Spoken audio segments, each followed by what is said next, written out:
আজকে আমার কলেজের প্রথম দিন, তা আবার 1 মাস পর যাচ্ছি।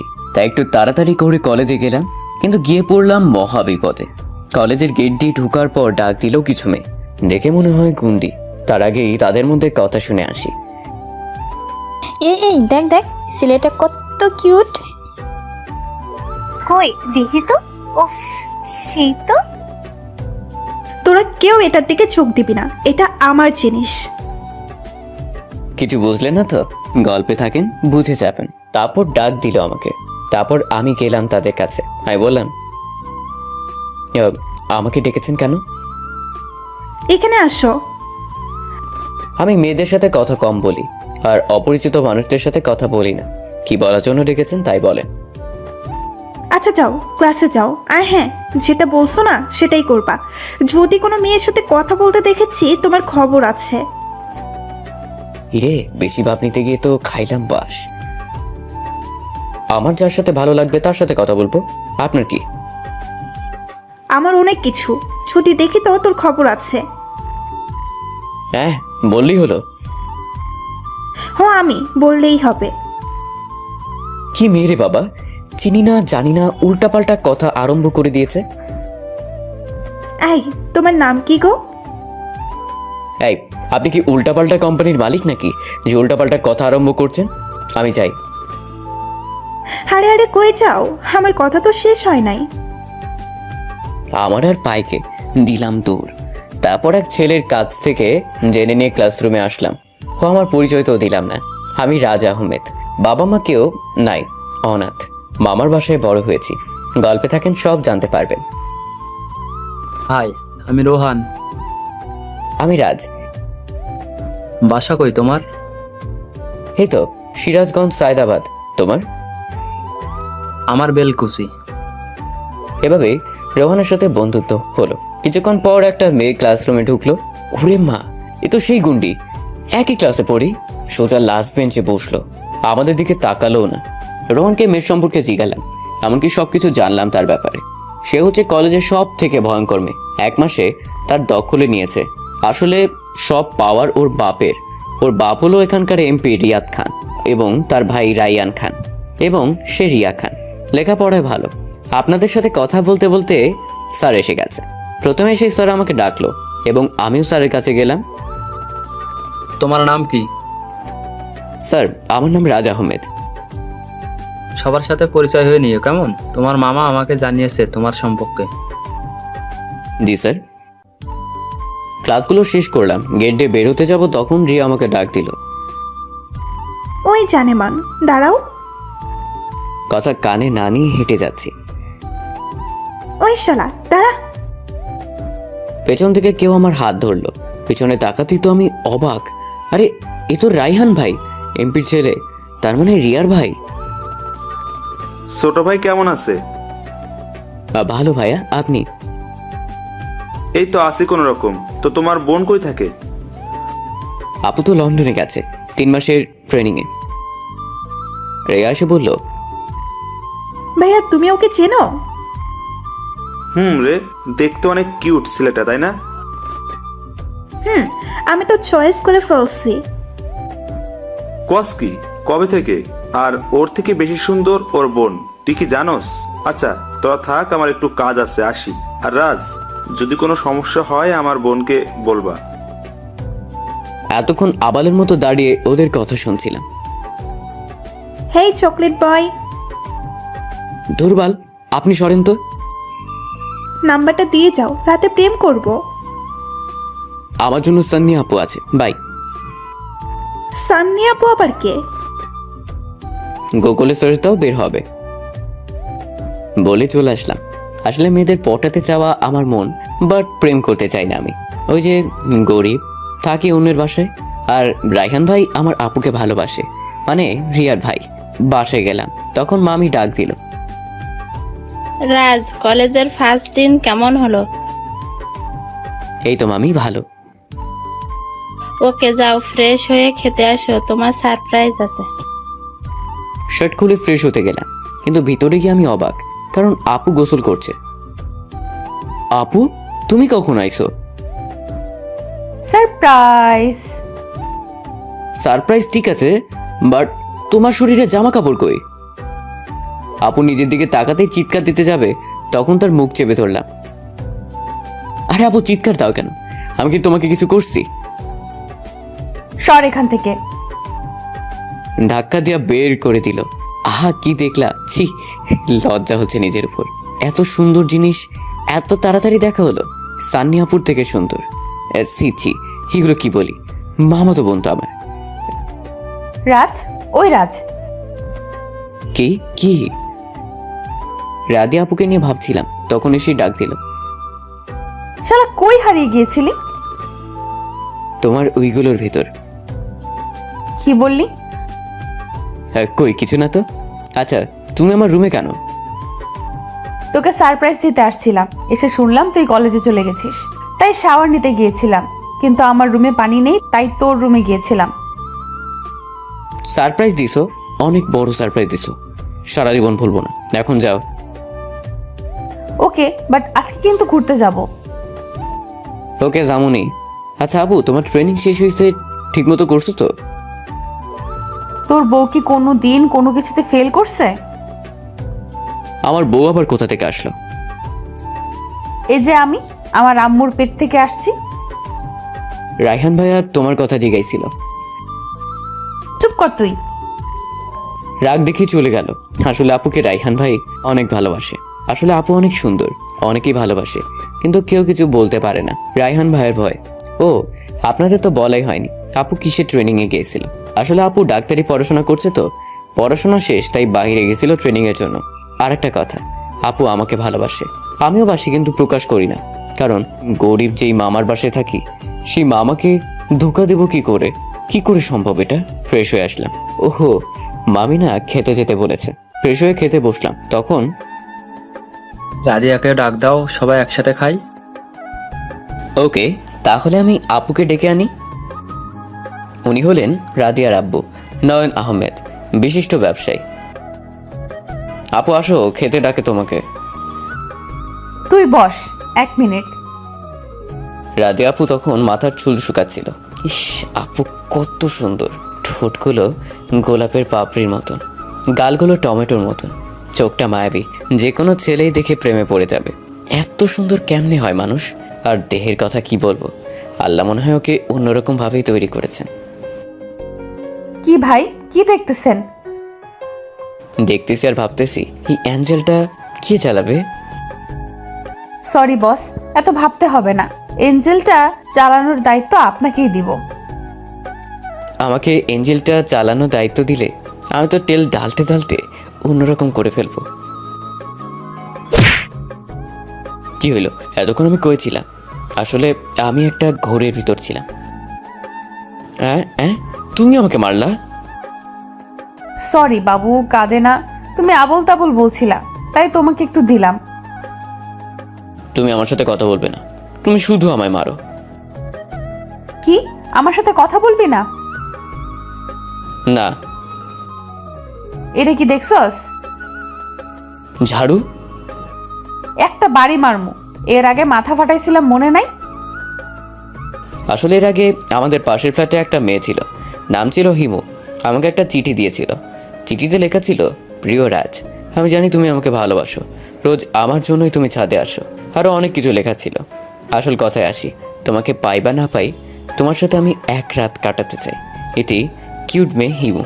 কিন্তু ভাগ্যিস সেদিন ছাদে আপু আর আমি একসাথে আসি। তারপর আপু চিঠিটা তুলে চিঠির সাথে পাথর বেঁধে দিয়েছিল। চিঠিটা পড়ার পর আপু আমার মাথায় সেই পাথর দিয়ে ঢিল দেয়।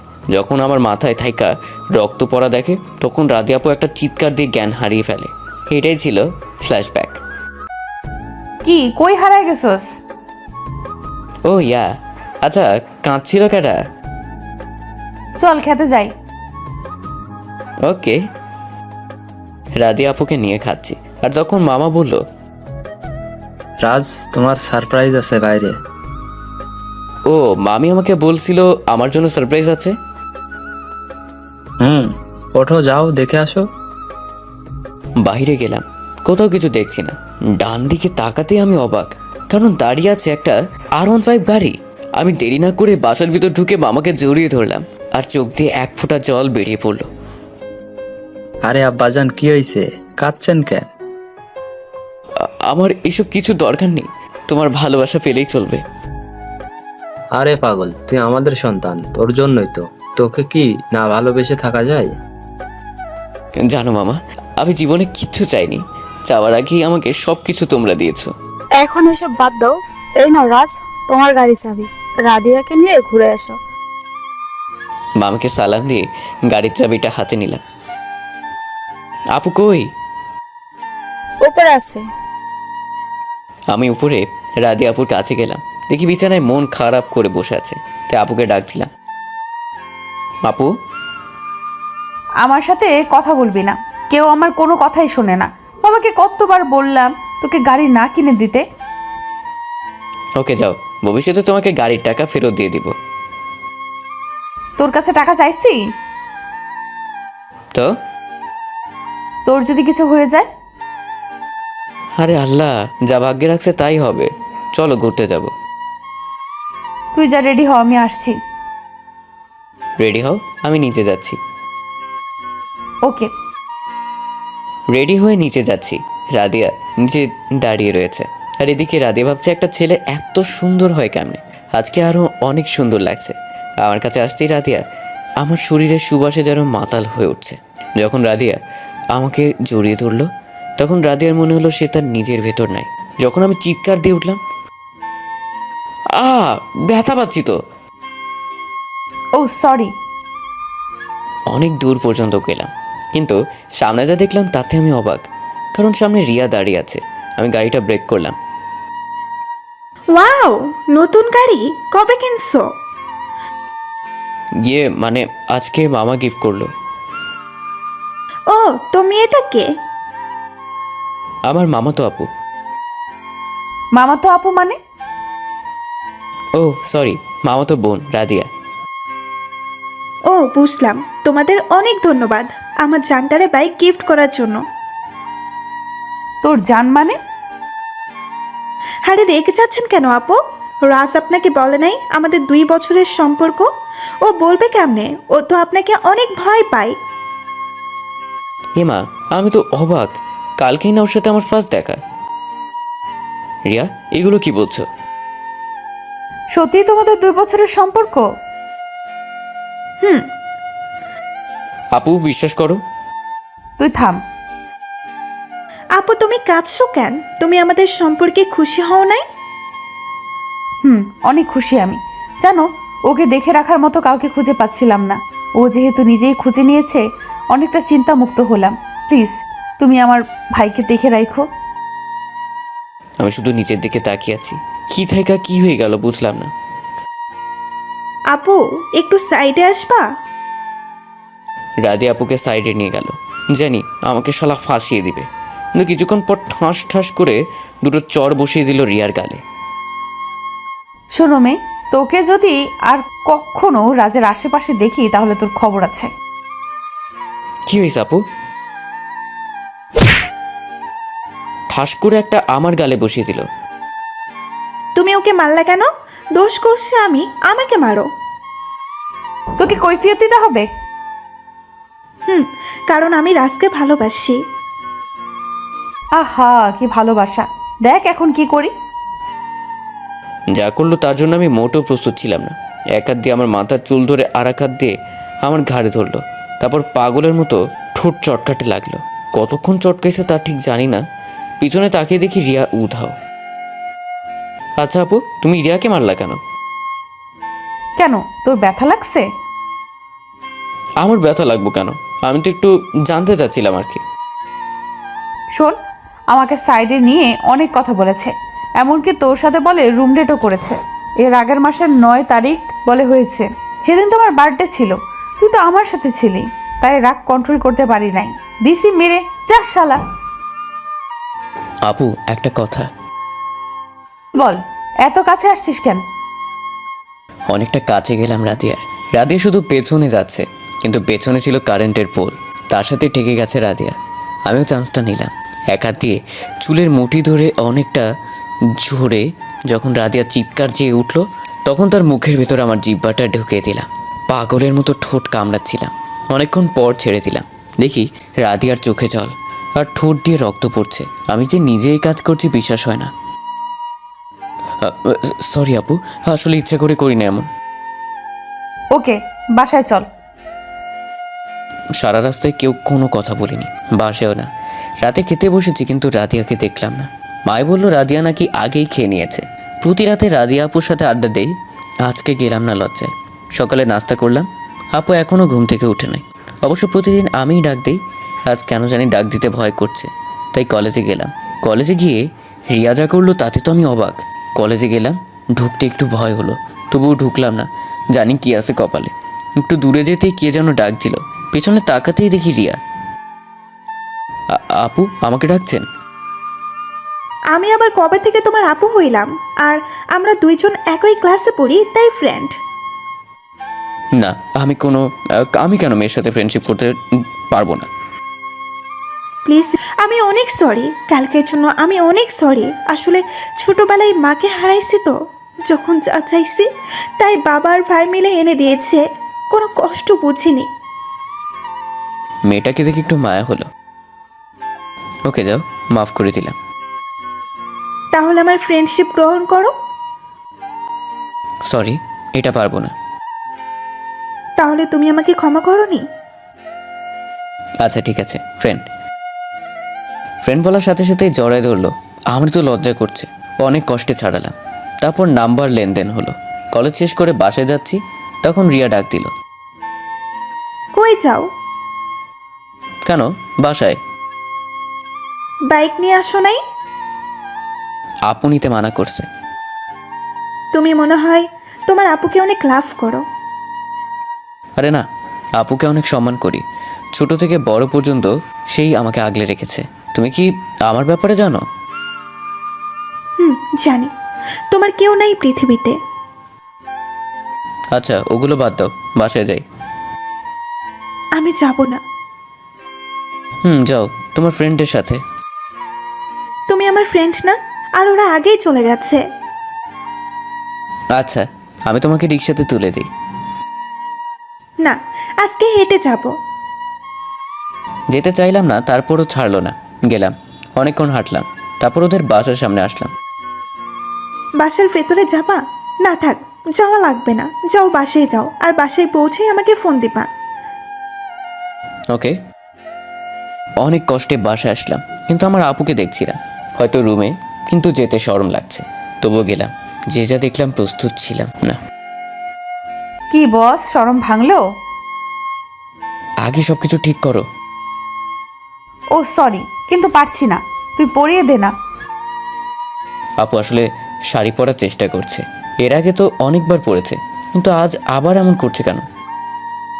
আমি কি কাউকে আগে পড়াইছি? আমি শিখিয়ে দিচ্ছি। আপু পুরো শাড়িটা আবার খুলে ফেললো। এখন শুধু উপরে একটু কাপড় আর নিচে অনেকখানি কাপড় পরে আছে, নাম বলতে পারি না। আমিও আপুর কাছে এগিয়ে গেলাম, গিয়ে শাড়িটা হাতে নিলাম, শাড়ির কুচিটা গুজে দিলাম। আমার এতক্ষণ চোখ ছিল নাভির উপর, বাট নাভিটা ঢেকে গেল শাড়ি দিয়ে। আমি শাড়ির আঁচলটা সরালাম নাভির উপর থেকে। এত সুন্দর জীবনে ফার্স্ট দেখলাম। আমার হাতে এক আঙ্গুল চলে গেল নাভির ভেতর। রাধিয়াও কিছু বলছে না, শুধু জোরে জোরে নিঃশ্বাস নিচ্ছে। অনেকক্ষণ ওটার সাথে হইল। তারপর রাধিয়া আপু বেডের উপর শুয়ে পড়লো, আমিও তার উপর উঠলাম। ঠোঁটের কাছে ঠোঁট নিয়ে বললাম, আপু আমি বাথরুমে যাব। আপু হয়তো ভাবছিলাম আপুকে কিস করব। তারপর রাধিয়া আপুর বাথরুমে গেলাম। 1 মিনিট পর বের হলাম। 1 মিনিটেই শেষ? আরে কি শেষ, হালকা একটু মূত্র বিসর্জন করিলাম। ও, খালি আবল তাবল ভাবো, তোমার মতো নাকি? কি বললি তুই? আমি কি, হ্যাঁ? তুই যে বড় বোনের নাভি ধরছস আর কিস করতে ঠোঁট ফাটিয়ে দেস? যা পাঞ্জাবি পরে আয়, বাইরে বৃষ্টি, ছাদে যাব, ভিজবো। রুমে গেলাম, যাই দেখি আমার ফোনে 21টা কল ভেসে উঠছে। আননোন নাম্বার, সেভ করা নাই। বলতে না বলতে আবার কল দিয়েছে। ফোন ধরতেই, ওই কুত্তা, বান্দর হনুমান, এতক্ষণ কই ছিলি? বাসায়। আপনি কে? আমি কে? আমার নাম্বারটাও সেভ করোস নাই। আমি হলাম রিয়া। ও তুমি, সরি। বলো। তোমাকে না ফোন দিতে বলেছিলাম? ওহো, মনেই ছিল না। আচ্ছা, আমি বাসায় আছি। ওকে। খাইছো? আরও অনেক কথা বললাম, তারপর পাঞ্জাবি পরে ভিজতে গেলাম। এভাবেই চলছিল দিনগুলো। এদিকে রিয়ার অনেক কেয়ার নেওয়া, মনে হয় মা নিজের সন্তানকে যেভাবে কেয়ার করে তেমনভাবে। আর রাধি আপুর সাথে ফ্রি, যখন ইচ্ছা হয় কিস করি। খারাপ কিছু হয় না, শুধু হালকা পাতলা টাচ করি আর কি। এভাবেই চলছিল দিনগুলো। হঠাৎ আপু যা বলল, আচ্ছা, তোর বেস্ট ফ্রেন্ড কি রিয়া? কেন, কি হয়েছে? যা বলছে তার উত্তর দে আগে। হুম, চল, আজ বিয়ে করব। আমি পারবো না। রিয়াকে বিয়ে করবি নাকি? রিয়াকে কেন বিয়ে করব? তাহলে তোদের মতো ছেলেরা এমন একটা দিয়ে হয় নাই, রাবিশ কোথাকার। হাতে একটা মোবাইল ছিল, ভেঙে চলে গেল। মামার মামি ট্যুরে গেছে 9 দিনের জন্য। বাসায় শুধু আমি আর রাদিয়া অ্যান্ড কাজের বুয়া। রাদিয়াও ডাক্তার পোস্টে জয়েন করছে। কি ভাবছেন রাদিয়া ভাবে বকে গেল? আমার মন খারাপ হলো না? আসলে মনটা খারাপ হয় নাই, কিন্তু ভিতরটা পুড়ে যাচ্ছে। রাদিয়াকে অনেক ভালোবাসি, কিন্তু কি করব? বাবা মামিকে কি কষ্ট দেওয়া ঠিক হবে? তারা ছোট্টবেলা থেকে আমাকে কোনো জিনিসের অভাব দেয়নি। তাদের মান সম্মান নিয়ে কিভাবে খেলি? আর রাদিয়া এইদিকে ভাবছে, ওরে আমি কত ভালোবাসি, আর ও কিনা রিয়ার সাথে ফ্রেন্ডশিপ করে। ওর জন্য আজ পর্যন্ত বিয়ে করিনি, শুধু ও একটু বড় হোক। আমার কত স্বপ্ন ওর জন্য বঞ্চিত করছি। রাজ যদি আমার না হয়, আমি তো রিয়াকে তো হতেই দেব না। রাজকে আমাকে ভালোবাসে নাকি শরীরের প্রতি লোভ? যদি আমাকে ভালোবাসতো তাহলে অবশ্যই আমাকে বিয়ে করতে রাজি হতো। অন্যদিকে আসলে তো আমি কেমন একটা টিয়া হয় না আমার। মেয়েটা আমাকে ভালোবাসে, আমি বাসি না। আর মেয়েটার সাথে কত কিছু করেছি। ওর কাছে গেলে আমি ঠিক থাকতে পারি না। ওরে আমি অনেক ভালোবাসি। রাদিয়া আমার বড়, এতে আমার কোনো সমস্যা নেই, কিন্তু ওর পরিবার ওরা তো মেনে নেবে না। রাদিয়াকে বুঝতে দেওয়া যাবে না যে আমি ওর কথায় মন খারাপ করেছি। অনেকক্ষণ বসে বসে কাঁদলাম মা বাবার কথা ভেবে। তারা বেঁচে থাকলে হয়তো এরকম সমস্যায় পড়তে হতো না। ভাবছি রাদিয়াপুর কাছে যাব। আমি জানি রাদিয়াপুর কাছে গেলে তার রাগ পানি হয়ে যাবে, কারণ রাদিয়া আমাকে অনেক ভালোবাসে। তাই দেরি না করে রাদিয়াপুর রুমে গেলাম। গিয়ে দেখি রাদিয়া জানালার গ্রিল ধরে দাঁড়িয়ে কাঁদছে। পেছন থেকে অনেকবার ডাক দিলাম, শুনলে শুধু কেঁদেই যাচ্ছে। তাই কাঁধে হাত রাখলাম।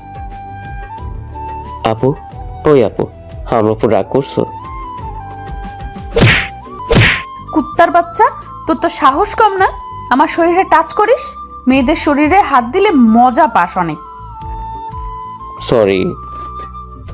জানোয়ারের বাচ্চা, এখনো সরস নি আমার কাছ থেকে? কুত্তার বাচ্চা, যা বাসা থেকে বের হ।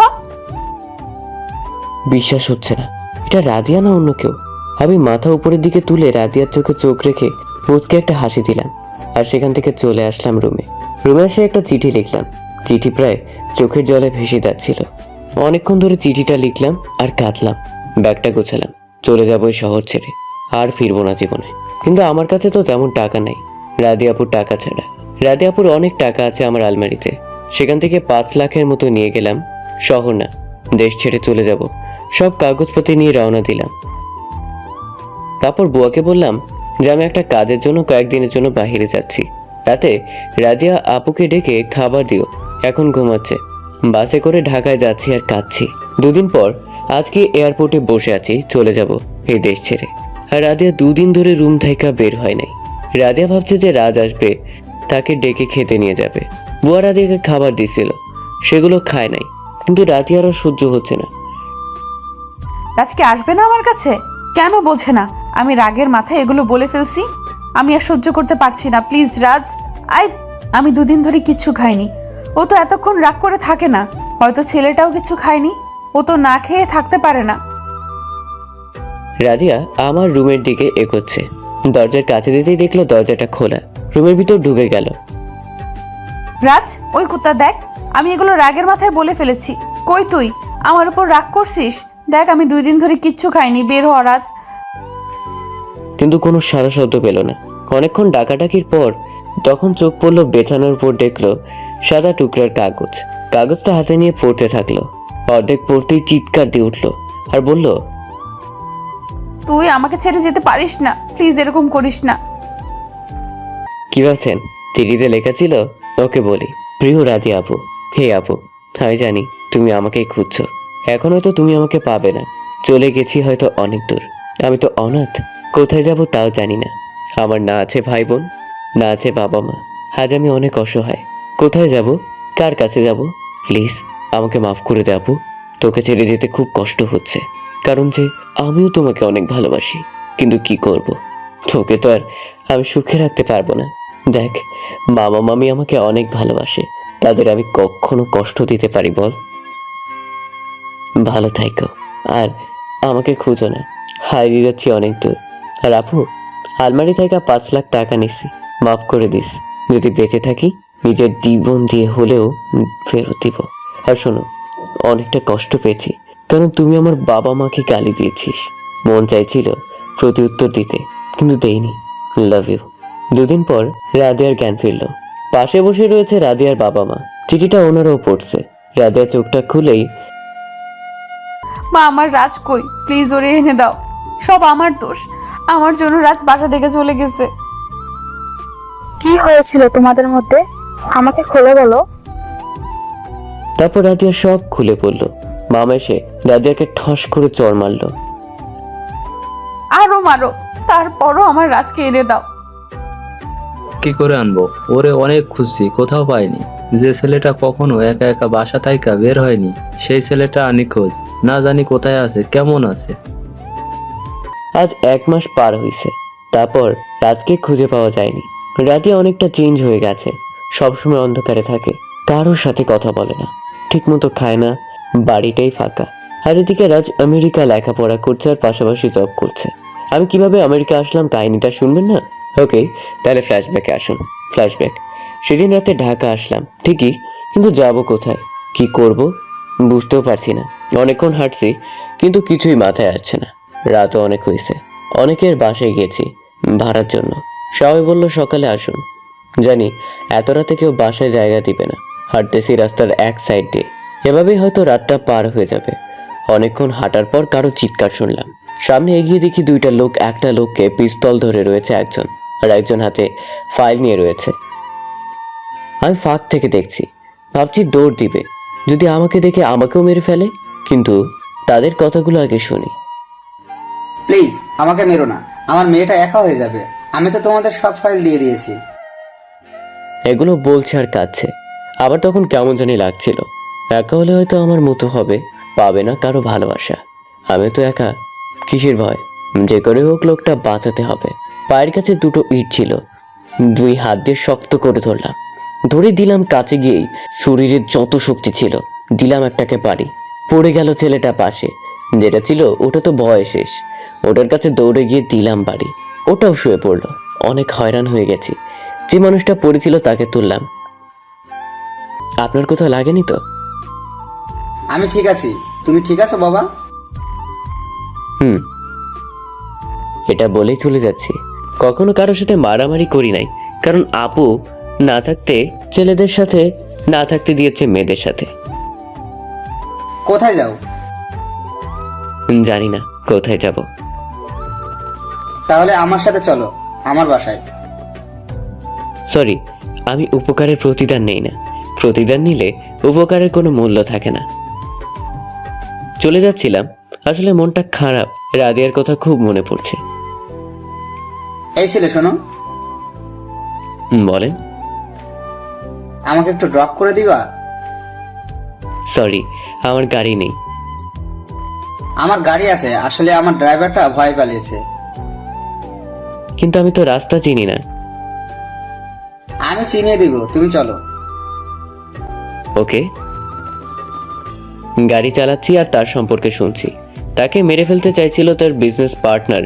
70% শেয়ার নিয়ে ঝামেলা, প্রায় 9.5 কোটি টাকা পায় তার বিজনেস পার্টনারের কাছে। তার নাম শরীফ খান, তার মেয়ের নাম মিষ্টি। বেশি সময় দেশের বাইরেই থাকেন, কারণ বেশিরভাগ দেশের বাইরে বিজনেস। তার সাথে কথা বলতে বলতে তার বাসায় এসে পড়েছি। বাসা না প্রাসাদ, এত বড় বাসা। ওকে আঙ্কেল, আমি তাহলে আসি। এত রাতে কোথায় যাবা? রাতটা আমার বাসায় কাটিয়ে সকালে যেও। কিছুক্ষণ ভেবে, আচ্ছা ঠিক আছে, তবে অনেক ক্ষুধা লাগছে। আসো ভিতরে আসো, তারপর খাও। বাসার ভিতর গেলাম, এত ক্ষুধা লাগছে যে ফ্রেশ হতেই ভুলে গেছি। টেবিলের উপর খাবার দেখে বসে পড়ছি। নিজের হাত দিয়ে চামচ দিয়ে খাবার নিচ্ছি, কারণ আঙ্কেল ছাড়া আশেপাশে কেউ নেই। থাকবে কেমনে? এখন অনেক রাত, প্রায় 2টার মতো। সবাই হয়তো ঘুমিয়ে আছে। অনেকগুলো খাবার নিয়েছি। যখন মুখে তুলবো তখন রাজিয়ার কথা মনে পড়লো। হয়তো সেও খায়নি, আর আমি নিজ হাতে ঠিক মতো খেতেও পারি না। অল টাইম মামি আমাকে খাওয়াই দিত। কি হইলো বাবা, খাও না কেন? সরি আঙ্কেল, খেতে পারছি না। বাসার কথা মনে পড়ছে? আমার অনেক ঘুম পাচ্ছে। আসো তোমাকে রুম দেখিয়ে। তারপর আঙ্কেল রুম দেখিয়ে দিলে রুমে গিয়ে শুতেই ঘুমিয়ে গেলাম। সকালে কারো কোকিল কণ্ঠে ঘুম ভাঙলো। অনেকক্ষণ ডাকার পর চোখ খুললাম। তাকে আমি অবাক, রাদিয়া আপু আমার সামনে, চুলগুলো ভেজা। রাদিয়া আপু, তুমি এখানে? মেয়েটা একটা মুচকি হাসি দিল। সরি, আমি আপনার আপু না, আমি হলাম মিষ্টি। না খেয়ে শুয়েছেন তাই আবল তাবল বলছেন। উঠুন, ফ্রেশ হয়ে নিচে আসুন খাবার টেবিলে। মেয়েটা পিছন ফিরে তাকিয়ে আমাকে কিছুক্ষণ দেখলো, আর চোখে আমি দেখেও না দেখার ভান ধরে রইলাম। তারপর মেয়েটা চলে গেল। সেম চেহারা, বাট একটু মোটা, রাধিয়াপুর থাকা, আর ভয়েসটা ভিন্ন। এগুলো এক হলে পুরা রাধিয়াপু। অনেকক্ষণ তাকে নিয়ে ভাবলাম। তারপর ফ্রেশ হয়ে খেতে গেলাম। পেটে অনেক ক্ষুধা। খেতে বসলাম। মেয়ে আমার দিকেই তাকিয়ে আছে।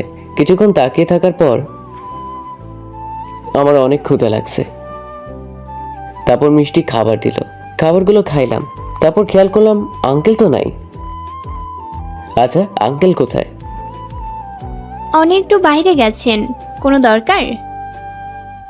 হুম, কি দরকার জানতে পারি? চলে যাব। কোথায় যাবেন? বাবা আমাকে রাতের ঘটনা বলেছেন। জানি না কোথায় যাব। আপনার বাসার সম্পর্কে বলেন। তারপর সব ঘটনা খুলে বললাম।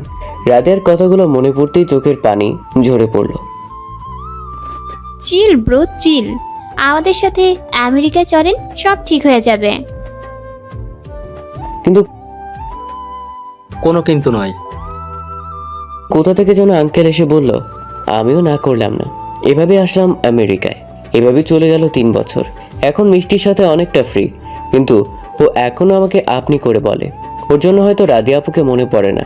মিষ্টি আর আমি সেম ব্যাচে পড়ি, একই জায়গায়, আর পাশাপাশি জব করি। জবটা করতে না করছিল মিষ্টি, তবুও করি। আমার অনেক ভালো লাগে। মিষ্টিও রাধিয়া আপুর মতো, কারো দিকে তাকাতে দেয় না। এক কথায় রাধিয়া আপু। আমিও এইগুলো এনজয় করি। আজ আমি আর মিষ্টি নদীর পাড়ে ঘুরতে এসেছি। বালির উপর বসে আছি। তখন একটা মেয়ে আমার সামনে দিয়ে যাচ্ছিল। আমি তাকিয়ে দেখছিলাম আর বলছিলাম, দেখো মিষ্টি, মেয়েটা কত কিউট। এরকম মেয়ে যদি বিয়ে করতে পারতাম, তাহলে সারা দিন রাত শুধু জড়ায় ধরেই থাকতাম। আপনার চোখ কিন্তু তুলে ফেলবো। আরে সুন্দর জিনিস তো দেখবই। কি ফিগার দেখছো? শরীর পুরাই মাখন। আমাকে বালুর উপর ধাক্কা দিয়ে ফেলে দিল। তারপর আমার উপরে উঠলো। কুত্তা, আমার দিকে কি কখনো তাকাইছো?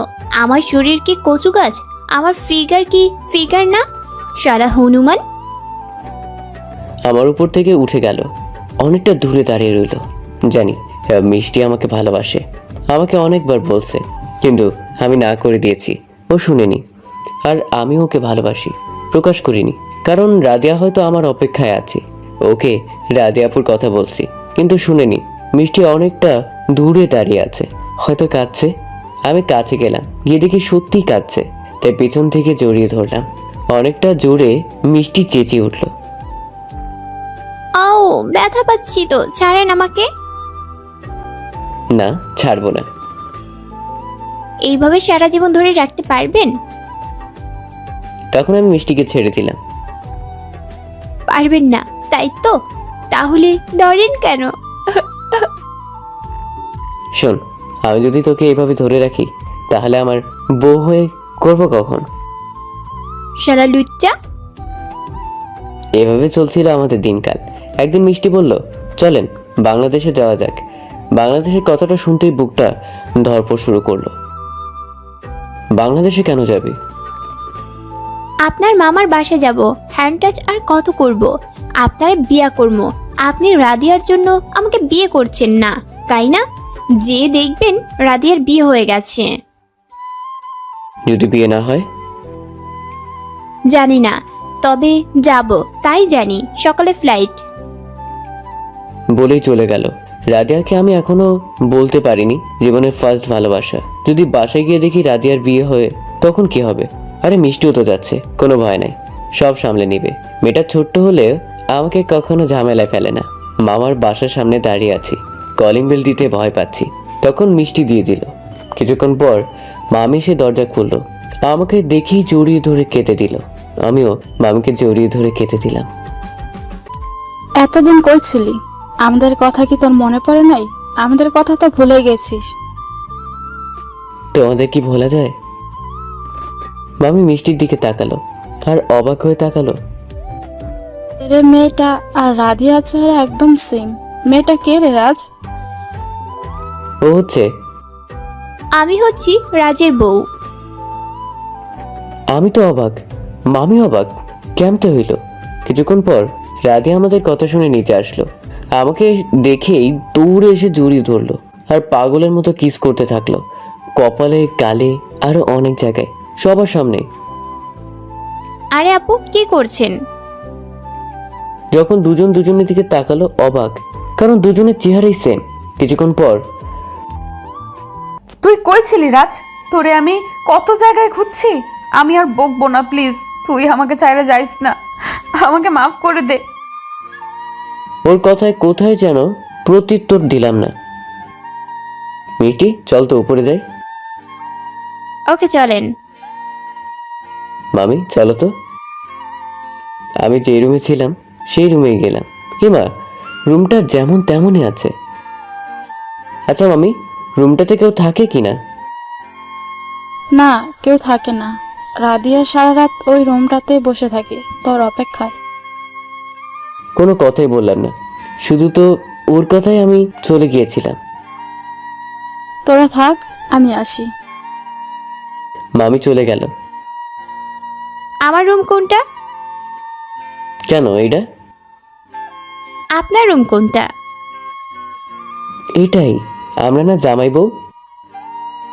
ওইটা তো মজা কইরা বলছি, আপনার সাথে আমি থাকবো কখনোই না। তারপর আপনার যে ইচ্ছা মরার জন্য। রাতে মামা আসলো, মামার সাথে কথা বললাম। মামাও জড়িয়ে ধরে কেঁদে দিল। রাতে অনেকবার কথা বলতে চেয়েছিল, কিন্তু কি অবহেলা করছি। মিষ্টি, রাতিয়ার বিয়ে হয়েছে, তোর মনে হয় না? মনেই হয় না। কিরে কাঁদিস কেন? কি করব? হ্যাঁ, সব দোষ আমার। জেনে শুনে ভালোবাসতে গিয়েছিলাম। আপনার যদি রাধিয়ার সাথে বিয়ে হয় তাহলে আমাদের সম্পর্কটা ভাঙবেন না। তুই কি চাস এত সুন্দর সম্পর্কটা পরকীয়া হোক? মিষ্টিকে কোনো কথা বললাম না। থাক, আমি রাধিয়া আপুর রুমে ঘুমাবো। মিষ্টি চলে গেল। আমি আর কি করব? আমার আর কষ্টকে কষ্ট মনে হয় না। আল্লাহ তাআলা একভাবে দেখবেই, ওনার যা ভালো মনে হয় তাই করবে। সকালে ঘুম থেকে উঠলাম, উঠেই ছাদে গেলাম। হেমা, এখানে রাজি আর মিষ্টি দুজন দাঁড়িয়ে কফি খাচ্ছে আর হাসাহাসি করছে। আমিও এক কর্নারে দাঁড়ালাম। এমা আমার দিকে তাকালো না। আমি যে এসেছি তারা দুজন একজনও তাকালো না। ধুর, ভাল লাগে না। রুমে গেলাম, ফ্রেশ হইলাম। একটু পর মামি আসলো, এসেই ডেকে গেল খাইতে। ওরা সবাই বসে আছে, মিষ্টিও ডাকলো না। খাবার টেবিলে গেলাম, দেখি রাধি আর মিষ্টি ওদের দুজনের খাওয়া শেষ, দুজনেই চলে গেল। তারপর আর কি, একাই খেলাম। 2 দিন ধরে আমার সাথে এরকম করছে। আমিও কারোর সাথে কথা বলছি না। আজকে দেখি বাড়িটা লাইটার দিয়ে সাজাচ্ছে। এর মধ্যেই মিষ্টির আব্বু চলে আসছে। তারপর ওনার সাথে কথা বললাম। আজকে শুনলাম রাধিয়া আর মিষ্টির নাকি বিয়ে। মিষ্টির এখানে একটা ছেলেকে পছন্দ হয়েছে, তাকে বিয়ে করবে, আর রাধিয়া তার বাবা মার পছন্দ করবে। শুনে বুকের ভিতরটা চিনচিন ব্যথা করছে। এখন রাত 11টা বাজে, এখনো বাইরে বাসায় যায়নি, কারণ ওদের বিয়ে। হাজার হলেও ভালোবাসি, ওরা না হয় সহজেই ভুলে গেছে, আমি তো আর পারি না। তাই সেই সন্ধ্যাবেলা বাসায় থেকে বের হয়েছি, আর যাইনি। বাসায় যাচ্ছি প্রায় রাত 12:30 বাজে। বাড়িটা ফাঁকা। রুমের ভেতরে গেলাম। এমা, রুমটা ফুল দিয়ে সাজানো। কই গিয়েছিলি? তোদের বলতে হবে? তারপর দুজন আমার উপরে উঠে পড়লো, ইচ্ছা মতো কিল ঘুষি দিতে লাগলো। করেই ফেললাম। কি করে ফেললাম এটাই তো। আসলে বাসা আসার পর শুনলাম ওদের বিয়ে নাকি আমার সাথে। আমি জানি এই বুদ্ধি সব মিষ্টির। বাসরাত রুমে ঢুকলাম অনেকটা সাহস নিয়ে। অল্প সাহস নিলে হবে না, ভিতরে দুইটা বউ। হেমা রুমে ঢুকতেই দেখলাম ওরা দুজন এসেই খাট থেকে নেমে এসে সালাম করলো, আবার খাটে বসলো ঘুমটা দিয়ে। এখন ভাবছি কারটা আগে তুলবো। এভাবে অনেকক্ষণ গেল। কিরে, ঘুমটা তুলিস না কেন? কিরে, ঘুমটা তুলিস না কেন? আমার ভয় করছে। তোর কিচ্ছু করতে হবে না, আমরাই করছি। তারপর ঘোমটা তুললো। হেমা দুজনের কাপড় একসাথে খুলে ফেললো। ওরা এখন নগ্ন। তারপর আমাকেও নগ্ন করে ফেললো। তারপর ইচ্ছে মতো পুরুষ নির্যাতন করলো। 3 মাস পর শুয়ে রয়েছি। আমি পেছন থেকে জড়িয়ে ধরে আছি রাদিয়াকে, আর মিষ্টি পেছন থেকে জড়িয়ে ধরে আছে আমাকে। আর একটা বিয়ে করতে হবে। কি? তোমরা না হাঁপিয়ে যাও, আমার তো শখটাই মেটে না। কি? আমরা হাঁপিয়ে যাই? তোর শখ মেটে না? আর একটা বিয়ে করতে চাস? দেখি তুই কতক্ষণ পারস। নাও খোলো, খেলা হবে। বাকিটা সরব করে আর বলবো না। বাই বাই, ভালো থাকবেন সবাই।